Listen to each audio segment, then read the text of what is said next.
प्रियंका भारती ने बीजेपी को बुरी तरह से परेशान कर दिया है। प्रियंका भारती, जो कि आरजेडी की प्रवक्ता हैं, वो एनडीए नेताओं को तीखे जवाब देने के लिए जानी जाती हैं। टीवी डिबेट में जब आरजेडी की तरफ से प्रियंका भारती बैठती हैं, तो बीजेपी के प्रवक्ता भागने लग जाते हैं। अब तो बीजेपी ने बाकायदा गाइडलाइंस जारी कर दी है कि प्रियंका भारती जिस डिबेट में होंगी, वहां बीजेपी के नेता ना जाएं।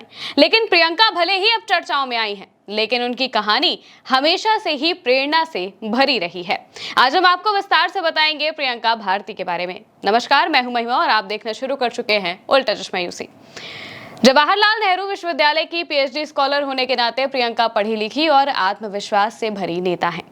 लेकिन उनकी जिंदगी का सफर बचपन से लेकर अब तक काफी प्रेरणादायक रहा है।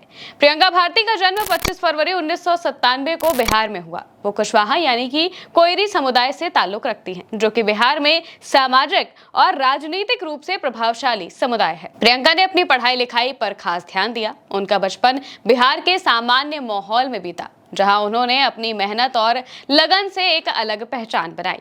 उनके शुरुआती सालों में शिक्षा पर जोर दिया। उन्होंने स्कूल और कॉलेज में अच्छा प्रदर्शन किया, जिसने उन्हें दिल्ली जैसे बड़े शहर में पढ़ाई के लिए मोटिवेट कर दिया। प्रियंका की बुद्धिमत्ता और साहस ने उन्हें कम उम्र में ही सामाजिक मुद्दों पर बोलने का हौसला दिया। वो हमेशा से सामाजिक न्याय और समानता की बात करती थी, जो बाद में उनकी सियासी जिंदगी का आधार भी बना है। प्रियंका ने दिल्ली के जवाहरलाल नेहरू विश्वविद्यालय में दाखिला लिया, जहां वो पीएचडी स्कॉलर बनी। जेएनयू में पढ़ाई के दौरान उनकी रुचि छात्र राजनीति और सामाजिक मुद्दों पर पड़ी थी। जेएनयू का माहौल, जहां विचारों की बहस और सामाजिक बदलाव की बातें आम हैं, उसने प्रियंका को और निखारा।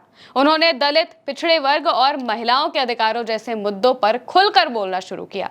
उनकी तेज आवाज और तर्क के साथ बातों ने उन्हें छात्रों के बीच लोकप्रिय बना दिया। जेएनयू में प्रियंका ने लेफ्ट की विचारधारा और सामाजिक न्याय के लिए काम करने वाले संगठनों के साथ जुड़ाव दिखाया। यहीं से उनकी सियासी सोच को दिशा मिली, जो बाद में आरजेडी के साथ उनके जुड़ाव में भी दिखी। जेएनयू ने उन्हें न सिर्फ एकेडमिक तौर पर मजबूत किया, बल्कि उन्हें टीवी डिबेट्स और सार्वजनिक मंचों पर बोलने का आत्मविश्वास भी दिया है। प्रियंका भारती ने राष्ट्रीय जनता दल में शामिल होकर अपनी सियासी पारी शुरू की। आरजेडी, जो कि बिहार में सामाजिक न्याय और पिछड़े वर्गों के हक की बात करती है, प्रियंका के विचारों से मेल खाती थी। उनकी बेबाकी और तथ्यों पर आधारित बहस करने की कला ने उन्हें जल्द ही पार्टी की राष्ट्रीय प्रवक्ता बना दिया। ये टीवी डिबेट्स में एनडीए नेताओं, खासकर बीजेपी और जेडीयू के प्रवक्ताओं को तीखे और तार्किक जवाब देने के लिए मशहूर हो गई।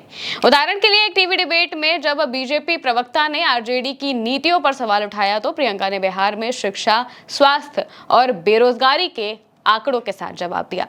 उनकी ये शैली दर्शकों और पार्टी समर्थकों को खूब पसंद आई।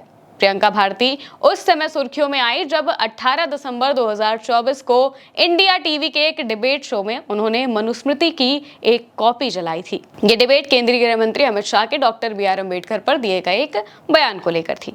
प्रियंका ने कहा कि मनुस्मृति महिलाओं और दलितों के खिलाफ भेदभाव को बढ़ावा देती है, और उन्होंने इसे फाड़कर अपना विरोध जताया। इस घटना के बाद अलीगढ़ में उनके खिलाफ बीएनएस की धारा 299 के तहत एफआईआर दर्ज हुई। इलाहाबाद हाई कोर्ट ने मार्च 2025 में उनकी याचिका खारिज कर दी, जिसमें उन्होंने एफआईआर रद्द करने की मांग की थी। कोर्ट ने कहा कि ये एक संज्ञेय अपराध है, और प्रियंका की दलील थी कि ये अनजाने में हुआ अपराध है। इस विवाद ने उन्हें और चर्चा में ला दिया, लेकिन कुछ लोगों ने इसे हिंदू भावनाओं को ठेस पहुंचाने वाला कदम भी बताया था। प्रियंका भारती की विचारधारा सामाजिक न्याय, दलित और महिला अधिकारों और जातिगत भेदभाव के खिलाफ केंद्रित है। वो डॉक्टर BR अम्बेडकर की सोच से प्रेरित है, जो कि मनुस्मृति को जाति और लैंगिक भेदभाव का प्रतीक मानते थे। प्रियंका ने कई बार कहा कि वो समाज में बराबरी और न्याय के लिए लड़ती रहेंगी। उनकी ये शैली युवाओं और आरजेडी समर्थकों के बीच लोकप्रिय है। एक्स पर लोग उन्हें एनडीए को जवाब देने वाली शेरनी भी कहते हैं। मनुस्मृति विवाद के अलावा प्रियंका को कुछ लोग हिंदू विरोधी कहकर आलोचना भी करते हैं। कुछ सोशल मीडिया यूजर्स ने उनके बयानों को भड़काऊ बताया, लेकिन उनके समर्थकों का कहना है कि वो सिर्फ सामाजिक भेदभाव के खिलाफ बोलती हैं। एक्स पर कुछ यूजर्स ने उनके मनुस्मृति फाड़ने के कदम का समर्थन भी किया था, क्योंकि वो इसे अंबेडकर की विचारधाराओं से जोड़ती हैं। प्रियंका भारती ने सितंबर 2019 में जवाहरलाल नेहरू विश्वविद्यालय छात्र संघ चुनाव में भी हिस्सा लिया था। ये उनका पहला चुनाव था, जिसमें वो जेएनयू छात्र संघ के अध्यक्ष पद की उम्मीदवार थी। वो वामपंथी संगठनों के समर्थन से लड़ी थी। हालांकि ये चुनाव हार गई थी, लेकिन इस चुनाव ने उनकी सियासी पहचान को मजबूत किया, जिसके बाद वो आरजेडी के राष्ट्रीय प्रवक्ता बनी।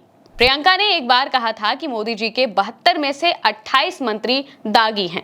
इस तरह के बयानों ने एनडीए नेताओं को निशाने पर लिया, जिससे उनकी छवि और मजबूत हो गई।